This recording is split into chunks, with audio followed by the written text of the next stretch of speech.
अस्सलाम वालेकुम। Chapter number 14 magnetism electromagnetism discuss कर रहे थे और हमारा जो टॉपिक था हम उस टॉपिक पे बात करेंगे। ये तमाम टॉपिक्स हमने डिस्कस कर लिए हैं।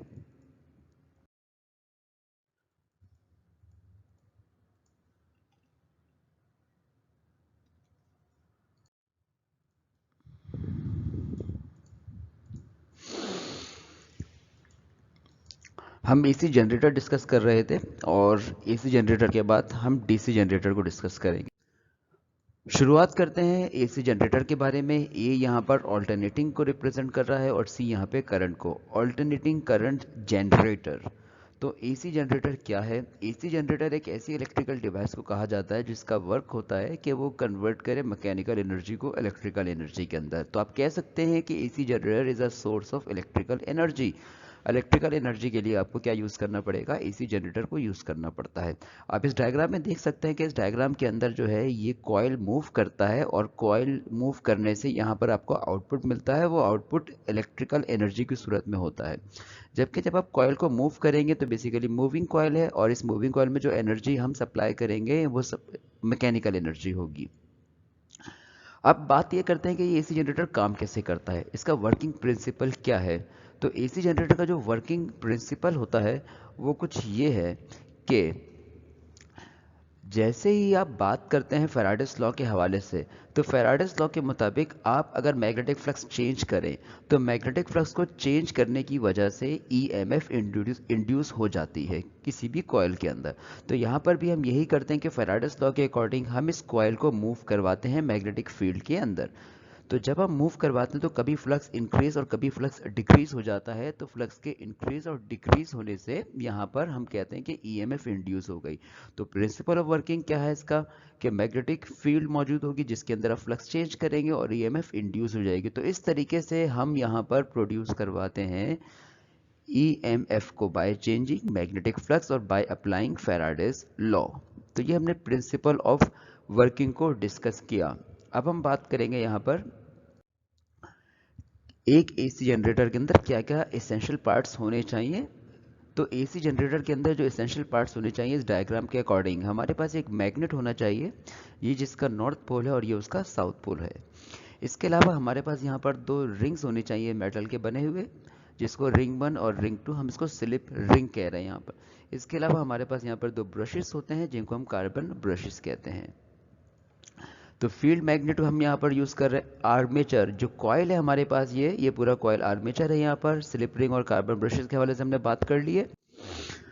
अब हम बात करते हैं कि why we are using slip ring. तो पर्पस ऑफ स्लिप रिंग ये होता है यहाँ पर कि आप देख रहे हैं यहाँ पर कि जैसे ही अब यहाँ पर जो है स्लिप रिंग्स जैसे ही रिवॉल्व करता, आर्मेचर रिवॉल्व करता है तो रिवॉल्व करने से स्लिप रिंग्स जो है आपको ईएमएफ इंड्यूस करवाता है। वो ईएमएफ जो है एक्सटर्नल सर्किट्स के अंदर जाती है। तो आप कह सकते हैं कि हम स्लिप रिंग क्यों यूज़ कर रहे हैं यहाँ पर। ये slip ring basically carbon brush के साथ कनेक्ट होंगी और कार्बन ब्रश से आपको यहाँ पर आउटपुट मिलेगा जो कि इस बल्ब के अंदर ट्रांसफर जाएगा। अब एसी जनरेटर की हम वर्किंग को डिस्कस करने जा रहे हैं कि एसी जनरेटर काम किस तरीके से करता है। तो एसी जनरेटर को काम करने के लिए यहाँ पर आप मुख्तलिफ डायग्राम देख सकते हैं कि हमने इन डायग्राम्स के अंदर पहले जो कॉइल है उसको पैरेलल रखा है, फिर हमने जो है उसकी डायरेक्शन चेंज करते जा रहे हैं और ये देख रहे हैं कि ईएमएफ पे क्या फ़र्क पड़ता है, इंड्यूस ईएमएफ पे। तो सबसे पहले हमने यहाँ पर कहा कि हम रेफरेंस स्टार्टिंग की बात करें। स्टार्टिंग में हम 0 डिग्री पर एंगल की बात करते हैं और इस सूरत में जो कॉइल है वो मैग्नेटिक फील्ड के परपेंडिकुलर है, जबकि कॉइल के जो साइड्स हैं वो parallel to the magnetic field है। और अगर ईएमएफ का फॉर्मूला देखा जाए तो ईएमएफ का जो फॉर्मूला होता है वो कुछ ये होता है कि ईएमएफ अगर आपको मालूम करनी हो, मोशनल ईएमएफ का फॉर्मूला होता है वीबीएल साइन थीटा। तो ये मोशनल ईएमएफ का फॉर्मूला है वीबीएल साइन थीटा। यहाँ पर थीटा बेसिकली एंगल है और यहाँ पर हम बात करें कि अभी हमने स्टार्टिंग में जो है क्या रखा है, 0 डिग्री रखा है। तो जब आप साइन 0 लिखेंगे तो साइन 0 0 हो जाएगा, तो इसका मतलब ईएमएफ प्रोड्यूस नहीं होगी। तो इसलिए हम कह रहे हैं कि नो ईएमएफ इज इंड्यूस्ड। अब हम कॉइल को शिफ्ट करते हैं। जब हम कॉइल को इस डायरेक्शन में शिफ्ट करते हैं तो होता ये है कि बी चला जाता है राइट पर और ए चला जाता है लेफ्ट साइड पर। अब क्योंकि आप इसको जो शिफ्ट करते हैं वो 0 डिग्री से 90 डिग्री पे शिफ्ट कर चुके हैं, अब आपने थीटा की जगह 0 डिग्री नहीं लिखना, थीटा की जगह 90 लिखना है। तो जब आप थीटा की जगह 90 लिखते हैं तो उस सूरत में जो आपको ईएमएफ प्रोड्यूस होती है वो मैक्सिमम ईएमएफ कहलाती है। फिर अगेन क्योंकि कॉइल तो मुसलसल रिवॉल्व करता जाएगा, ये कॉइल मुसलसल घूम रहा है तो एंगल भी चेंज हो रहा है। तो 0 डिग्री से आप 90 डिग्री पर आ गए। अब हम 90 डिग्री से कहाँ जा रहे हैं, 180 डिग्री पर जा रहे हैं। तो 180 डिग्री पर जाते वक्त जब हम बात करते हैं 180 डिग्री के हवाले से, तो 180 डिग्री पर जाते वक्त हम यूज़ करते हैं फ्लेमिंग का रूल। तो फ्लेमिंग का रूल यूज़ करने के लिए फ्लेमिंग का रूल कुछ ये है कि आपको जो है थंब रखना होता है मोशन की डायरेक्शन में, अपनी फर्स्ट फिंगर रखनी होती है मैग्नेटिक फील्ड की डायरेक्शन में, और करंट रखना होता है आपने अपनी मिडल फिंगर की डायरेक्शन में। तो इससे आपको करंट की डायरेक्शन का अंदाजा हो जाए। तो आप देख सकते हैं डायग्राम में करंट की जो डायरेक्शन रिप्रेजेंट कर रहे हैं वो कुछ ये रिप्रेजेंट कर रहे हैं, यानी ए से बी में जो करंट जा रहा है वो ऊपर की तरफ जा रहा है, जबकि सी और डी की जब बात करते हैं तो वहाँ पे करंट डाउनवर्ड आ रहा है। तो इसका मतलब यहाँ पर ये होगा कि यहाँ पे जो करंट की डायरेक्शन है वो अपवर्ड क्यों है, by using Fleming right hand rule. इसी तरीके से जब 180 से 360 पर जाते हैं तो ये सारा काम वही होगा जो 0 से 90 और 90 से 180 पर, क्योंकि यहाँ पर देखें आप एंगल 0 था, 90 था, फिर 180, फिर 270, तो 270 आपका इससे मिलता जुलता हो गया। इसी तरह 360 आपका इससे मिलता जुलता हो गया। तो हम यहाँ पे कह रहे हैं कि बाकी का प्रोसेस वही होगा, ईएमएफ बस फ़र्क इतना पड़ेगा कि पहले जो ईएमएफ होगी वो पॉजिटिव ईएमएफ होगी। आप ये देख सकते हैं ग्राफ के अंदर ये पॉजिटिव ईएमएफ बन रही है। लेकिन जैसे ही 180 से 360 की तरफ हम ट्रैवल करते हैं, कॉइल को लेकर जाते हैं, तो ईएमएफ आपकी बढ़ती ज़रूर है लेकिन वो नेगेटिव ईएमएफ कहलाती है, क्योंकि साइन जैसे 180 से क्रॉस करता है तो साइन की वैल्यू नेगेटिव वैल्यूज़ बन जाती है और यहाँ पर आके दोबारा जीरो हो जाएगी। फिर अगेन 360 से दोबारा साइकिल स्टार्ट होगा, फिर से आपको ऐसी एक वेव फॉर्म दोबारा मिल जाएगी। तो अब हम डिस्कस करने जा रहे हैं कि एसी जनरेटर की जो ईएमएफ इंड्यूस करने की सलाहियत है उसका मैग्नीट्यूड कितना होगा। हम ईएमएफ के लिए फॉर्मूला ड्राइव करना चाह रहे हैं। तो ईएमएफ का जो फॉर्मूला ड्राइव करेंगे हम, वहाँ पर हम मोशनल ईएमएफ को बेस बनाकर ईएमएफ का फॉर्मूला ड्राइव करते हैं।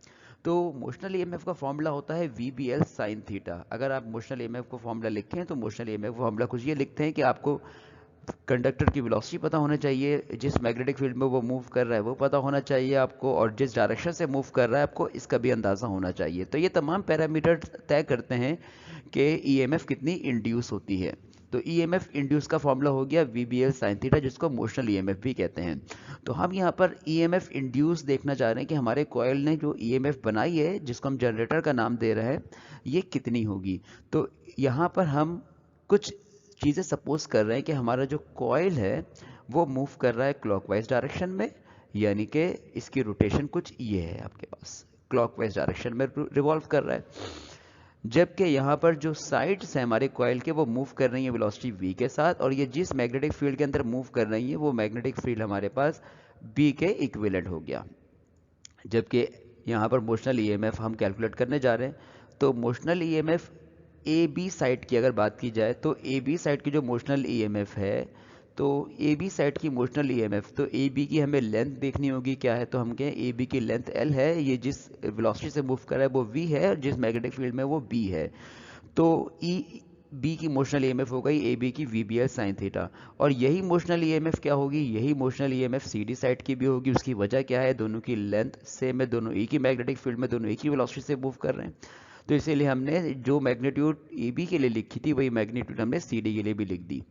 जबकि अब रह गई साइड्स हमारे पास मजीद दो और, यानी बी से सी रह गई और ए से डी रह गई। इन साइड्स की ईएमएफ की अगर बात करें तो इनकी साइड की जो ईएमएफ होती है वो ज़ीरो होती है। तो ज़ीरो होने की वजह क्या है, तो ज़ीरो होने की वजह बेसिकली ये होती है यहाँ पर कि यहाँ जो एंगल होता है वो एंगल मैग्नेटिक फील्ड के पैरेलल, ये बेसिकली साइड से, और अगर मैग्नेटिक फील्ड के पैरेलल होंगे तो एंगल ज़ीरो रखना है और साइन ज़ीरो ज़ीरो हो जाएगा। तो आप कह सकते हैं कि बी सी पे भी कोई ईएमएफ नहीं है और ए डी पे भी कोई ईएमएफ नहीं है।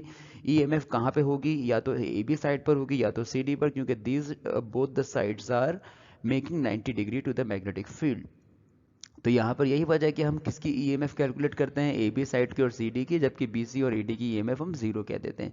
अब ईएमएफ को टोटल करना है, तो टोटल ईएमएफ में हमें दो ही ईएमएफ मिल रही है, एक ए बी की और एक सी डी की। तो हमने इन दोनों ईएमएफ्स को ऐड कर दिया, ईएमएफ ए बी साइड की और ईएमएफ सी डी साइड की। तो ए बी साइड की ईएमएफ क्या थी, V B L sine theta, और सी डी की भी V B L sine theta. Add करने पे आंसर मिला हमें 2BLV साइन थीटा। यहाँ पर कैपिटल बी मैग्नेटिक फील्ड है, एल जो है लेंथ ऑफ द साइड है, और वी वेलोसिटी है जिस वेलोसिटी से मूव कर रहा है। अब यहाँ पर हम बात करने जा रहे हैं हमारा जो जनरेटर उस पर कितने लूप्स हैं। लूप से मुराद यहाँ पर हम वाइंडिंग्स की बात करने जा रहे हैं कि हमने यहाँ पर ए से बी, बी से सी, सी से डी, डी से ए, ये वन लूप हो गया। फिर अगेन हमने इस पर वायर फोल्ड करनी है, फिर अगेन फोल्ड करनी है।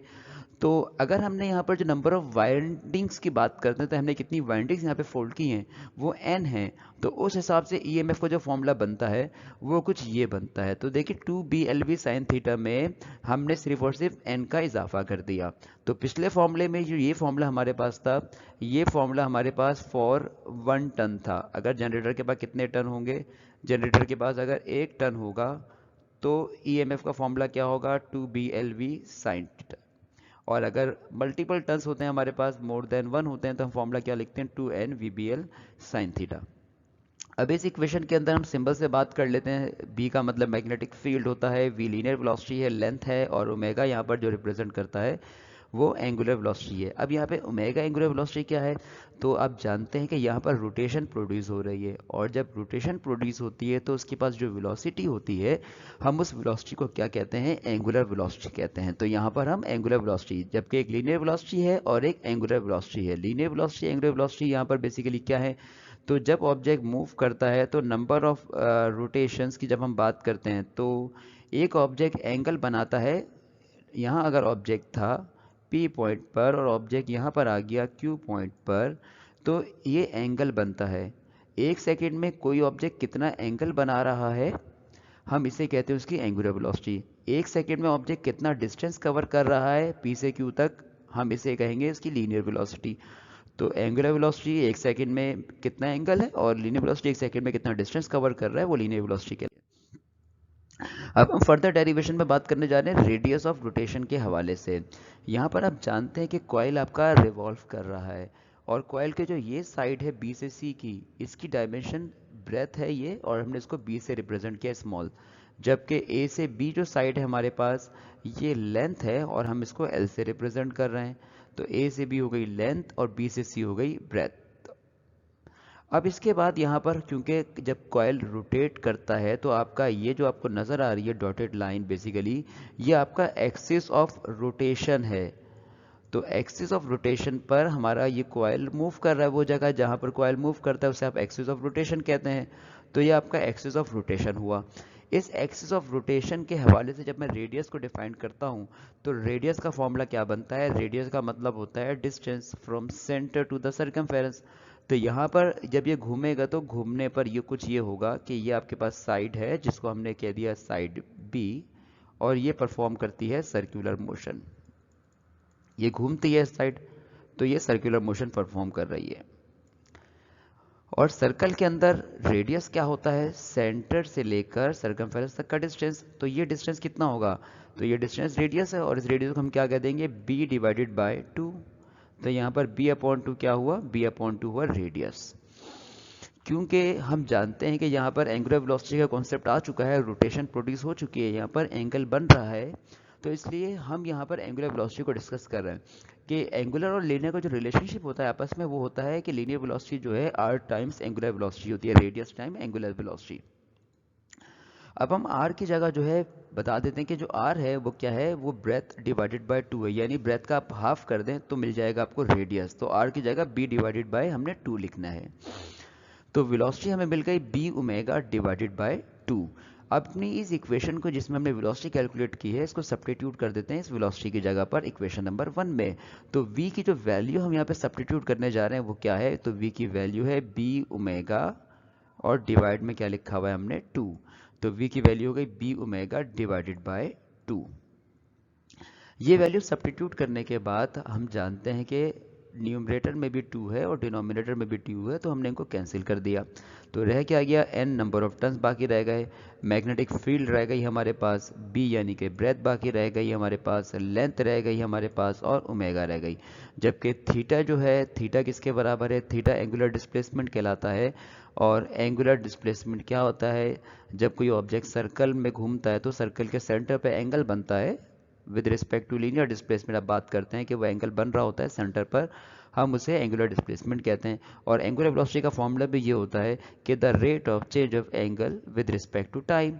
तो ओमेगा का फॉर्मूला हुआ ओमेगा थीटा अपॉन टी। तो थीटा किसके बराबर हुआ? अगर मुझे थीटा कैलकुलेट करना है कि मेरा जो कॉइल है वो किस एंगल पे मूव कर रहा है, तो मुझे ओमेगा को टी से मल्टीप्लाई करना है। तो थीटा किसके इक्वल हुआ? ओमेगा टी के। तो हमने थीटा की जगह पर लिख दिया ओमेगा टी। अब फर्दर बात करते हैं, यहाँ पर जो लेंथ और ब्रेथ है, लेंथ इस साइड की एल है और इस साइड की ब्रेथ बी है। तो जब आप लेंथ और ब्रेथ को मल्टीप्लाई करते हैं तो आपको मिल जाता है उस चीज़ का एरिया। तो एरिया क्या हो गया इस पूरे कॉयल का? L L to B. तो ये हमने एक एक्सप्रेशन बनाया, उस एक्सप्रेशन से हम क्या कैलकुलेट कर सकते हैं? अपने जनरेटर की ईएमएफ कैलकुलेट कर सकते हैं, जिसके अंदर हमें नंबर ऑफ टर्न्स का अंदाज़ा होना चाहिए, हमें मैग्नेटिक फील्ड का पता होना चाहिए, हमें एरिया का पता होना चाहिए और हमें उसकी एंगुलर वेलोसिटी का पता होना चाहिए कि हमारा कॉइल जो है 1 सेकेंड में कितना एंगल बना रहा है या 1 घंटे में कितना एंगल बना रहा है, या आप कह सकते हैं कि डिफरेंट यूनिट्स के हवाले से आप ओमेगा को डिफाइन कर सकते हैं, यानी रेडियन पर सेकंड, रेडियन पर मिनट आप डिफाइन कर सकते हैं। ये ओमेगा हो सकता है आपके। अब हम बात करने जा रहे हैं कि ईएमएफ मैक्सिमम कब होती है और ईएमएफ मिनिमम कब होती है। तो ईएमएफ अगर मैक्सिमम करवानी है तो आपको मैक्सिमम करवाने की कंडीशन कुछ और है और मिनिमम की कंडीशंस कुछ और हैं। तो मैक्सिमम और मिनिमम के लिए हम यहाँ पर नंबर ऑफ टर्न्स चेंज नहीं करते, मैग्नेटिक फील्ड चेंज नहीं करते, एरिया या एंगुलर वेलोसिटी चेंज नहीं करते, हम यहाँ पे सिर्फ और सिर्फ एंगल पे बात करते हैं। अगर कॉइल जो है parallel to the magnetic field है, तो parallel to the magnetic field पर हम कह सकते हैं कि एंगल ज़ीरो होगा, और अगर एंगल ज़ीरो होगा तो साइन ज़ीरो की वैल्यू ज़ीरो हो जाएगी, आपको ईएमएफ ज़ीरो मिल जाएगा। तो ये मिनिमम ईएमएफ कहलाएगी। तो इंड्यूस ईएमएफ ज़ीरो हो गई। और अगर मैक्सिमम चाहिए तो मैक्सिमम के लिए आपको एंगल कितना रखना चाहिए? 90 डिग्री रखना चाहिए। तो हम साइन 90 रखते हैं और साइन 90 डिग्री हो जाएगा 1, तो ईएमएफ फॉर्मूला बन जाएगा एन बी ए ओमेगा। तो दोनों में ईएमएफ ज़ीरो, एक में ज़ीरो और एक में मैक्सिमम क्यों हो रही है? उसकी वजह क्या? एक में कॉइल जो है पैरेलल था और एक में कॉइल क्या कर दिया हमने? परपेंडिकुलर कर दिया। तो परपेंडिकुलर सूरत में आप कह सकते हैं कि ईएमएफ जो है मैक्सिमम हो जाती है जनरेटर की। अब इसके बाद हम डिस्कस करने जा रहे हैं relation between E and E max. E तो बेसिकली जो ईएमएफ का फॉर्मूला है जनरेटर का वो, और ई मैक्स जब एंगल हम 90 डिग्री करते हैं, दोनों का आपस में रिलेशन टेस्ट चेक करते हैं। तो ईएमएफ का फॉर्मूला क्या होता है? नंबर ऑफ टर्न्स देखने होते हैं, बी यानी magnetic field, area, angular velocity, साथ में एंगल देखना होता है हमें। तो हमने कुछ देर पहले ई मैक्स मैक्सिमम ईएमएफ का फॉर्मूला बनाया, number of turns omega B और ए। तो हमने यहाँ पर बता दिया कि एन बी और ओमेगा ए जो है ये किसके इक्वल होते हैं? ये इक्वल होते हैं ई मैक्स के। तो हमने इसकी जगह पर ई मैक्स लिख देना है। तो ये बेसिकली रिलेशनशिप है किसका? Between E and E max का, ईएमएफ और मैक्सिमम ई के दरमियान का ताल्लुक है। अब हम देखने जा रहे हैं कि ए सी है क्या। बेसिकली ए सी की डेफिनेशन क्या है? तो बेसिकली जब ए सी में जो सी है वो करंट को रिप्रेजेंट करता है। और करंट क्या होता है? तो करंट का मतलब होता है the rate of flow of charge. किसी भी कंडक्टर के अंदर जब चार्ज मूव करता है तो उसके मूव करने को हम करंट कहते हैं। करंट दो तरह के हो सकते हैं, डायरेक्ट करंट यानी डीसी और अल्टरनेटिव करंट यानी एसी। तो हमारा जो जनरेटर है वो एसी प्रोड्यूस करता है, वो डीसी प्रोड्यूस नहीं करता। क्या मतलब? वो एसी प्रोड्यूस करता है, डीसी प्रोड्यूस नहीं करता। दोनों में फ़र्क क्या है फिर एसी और डीसी में? तो जब एसी करंट की बात की जाती है तो एसी करंट एक ऐसा करंट होता है जो बार बार अपनी डायरेक्शन को चेंज करता है। A current that change its direction many times in a second is known as AC. तो इसका मतलब हमारा जो करंट है वो बार बार डायरेक्शन चेंज कर रहा है। तो आप देख सकते हैं डायग्राम्स के अंदर भी कि फर्स्ट डायग्राम के अंदर हम यहाँ पर देख रहे हैं कि हमारे पास ये कॉइल है जो कि ए बी सी डी, जिसके वर्टेक्स है 4। हम इसको क्लॉकवाइज घुमाते हैं। तो जब हम इसको घुमाते हैं तो घुमाने पर होता ये है कि ये ब्रश नंबर 1 है और ये ब्रश नंबर 2 है, कार्बन ब्रशेस हैं और ये स्लिप रिंग के साथ अटैच होते हैं। तो शुरू में आप देखें, शुरू में आपने ये देखा कि जो ए टर्मिनल है उसको हमने जोड़ा हुआ है B1 के साथ, और जो डी से एक टर्मिनल आ रहा है उसको हमने जोड़ा हुआ है ब्रश नंबर 2 के साथ। तो हमने इन दोनों को डिफरेंट ब्रशेस से जोड़ दिया, यानी ए का जो कांटेक्ट है, ए से जो वायर आ रही है उसका कांटेक्ट सिर्फ B1 के साथ है, और जो डी से वायर आ रही है उसका कांटेक्ट B1 के साथ नहीं है बल्कि सिर्फ B2 के साथ है। अब जैसे हम टर्न करते हैं तो टर्न करने पर होता ये कि यहाँ पर फ्लेमिंग राइट हैंड रूल के थ्रू आप करंट की डायरेक्शन मालूम कर सकते हैं। और डायरेक्शन क्या होती है? करंट कुछ इस डायरेक्शन में ए से बी की तरफ जाता है, बी से सी की तरफ जाता है, सी से डी की तरफ जाता है, डी से फिर डी का कॉन्टैक्ट कहाँ पर है, B2 के साथ है, फिर यहाँ पर आता है, उसके बाद फिर वो लोड से राइट डायरेक्शन में गैल्वानोमीटर की तरफ आकर कुछ ये करंट की डायरेक्शन होती है।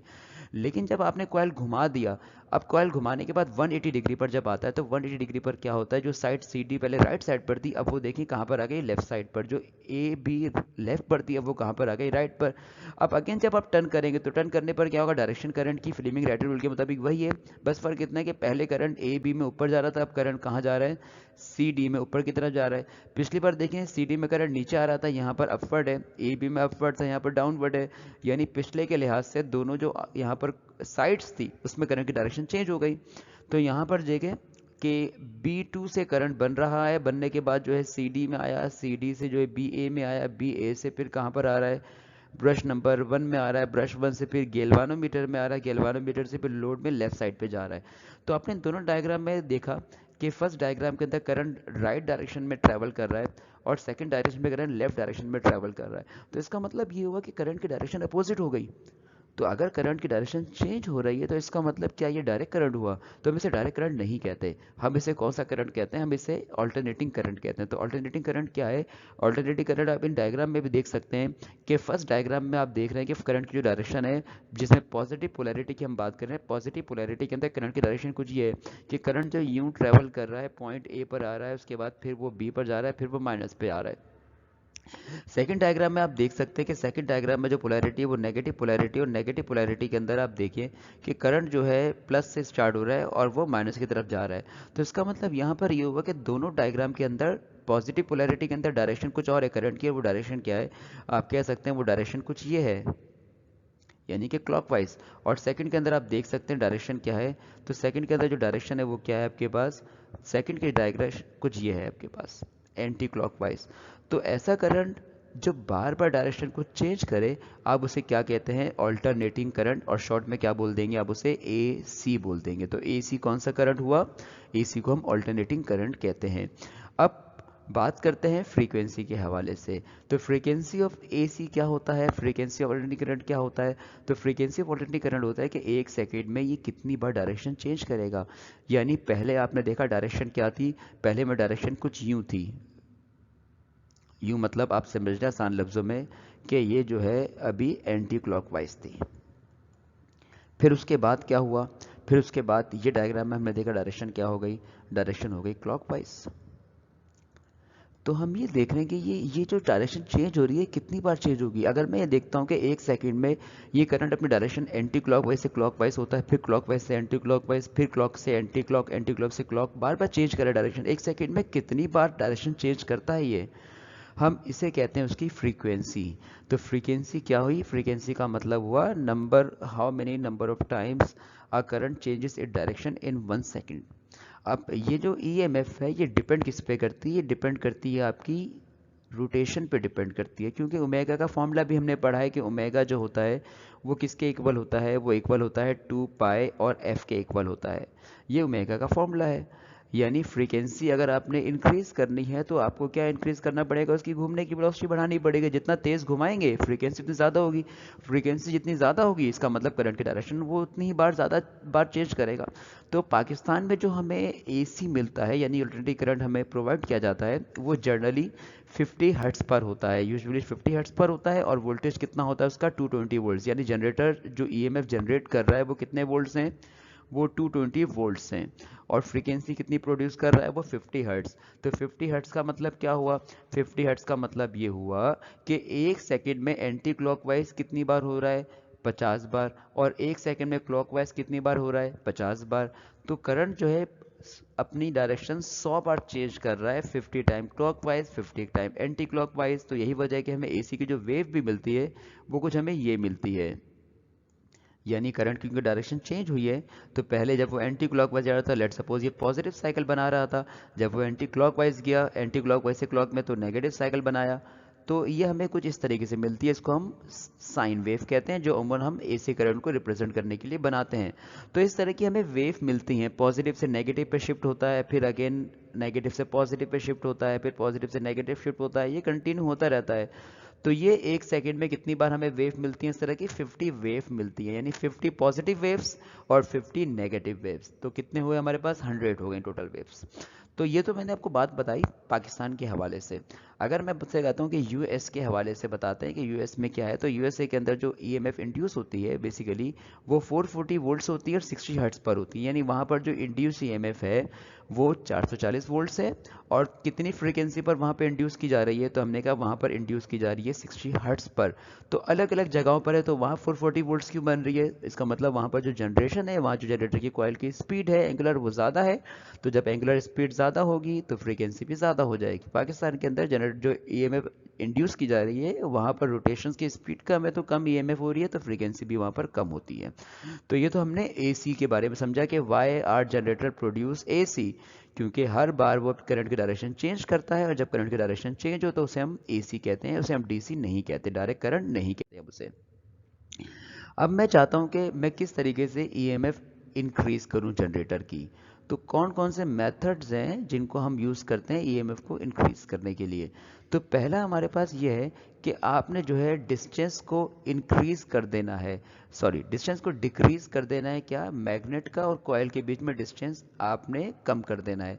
क्योंकि हम जानते हैं कि जो ईएमएफ होती है, EMF induce EMF bye AC generator, वो इक्वल होती है नंबर ऑफ टर्न्स के, एंगुलर वेलोसिटी ओमेगा के, एरिया ऑफ द कॉइल के, जबकि मैग्नेटिक फील्ड भी हो और साथ में यहाँ पर एंगल पर। यानी ये इंड्यूस ईएमएफ का कुछ फॉर्मूला बनता है। हम चाह रहे हैं कि ईएमएफ मैक्सिमम हो जाए, तो ईएमएफ को मैक्सिमम करने के लिए हम जिस फैक्टर को बेस बना रहे हैं वो फैक्टर ये वाला है, यानी आप बी की वैल्यू को इंक्रीज कर दें।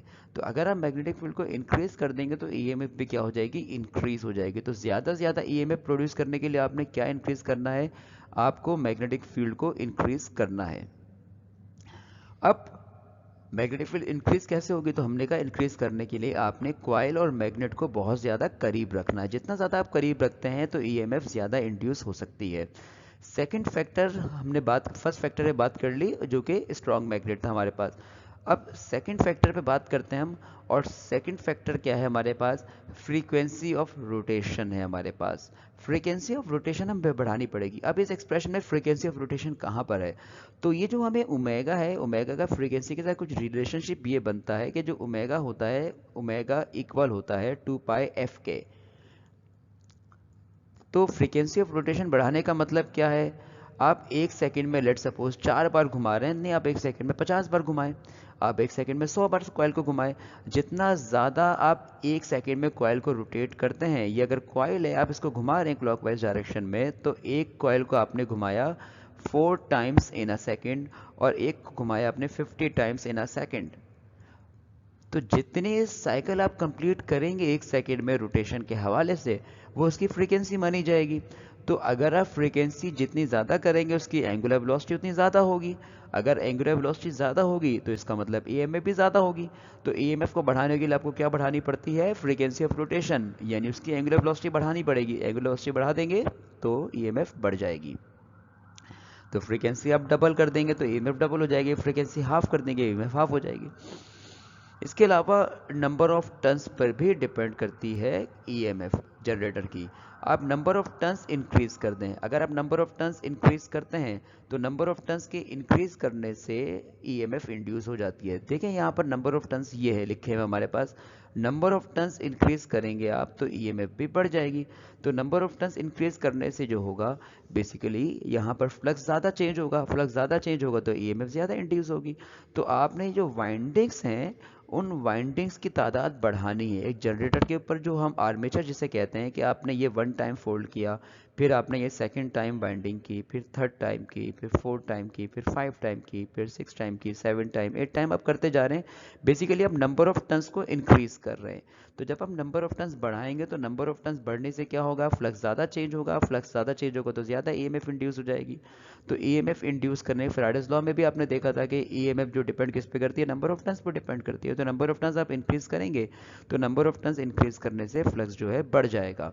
तो ये फैक्टर्स हुए हमारे पास। इन फैक्टर्स के अंदर हमने देखा कि ईएमएफ को इंक्रीज करने के लिए नंबर ऑफ टर्न्स आप बढ़ा दें, एंगुलर वेलोसिटी बढ़ा दें आप, इवन आप उसका एरिया भी इंक्रीज कर सकते हैं। जितना ज़्यादा आप कॉयल का एरिया करेंगे तो ईएमएफ बढ़ जाएगी।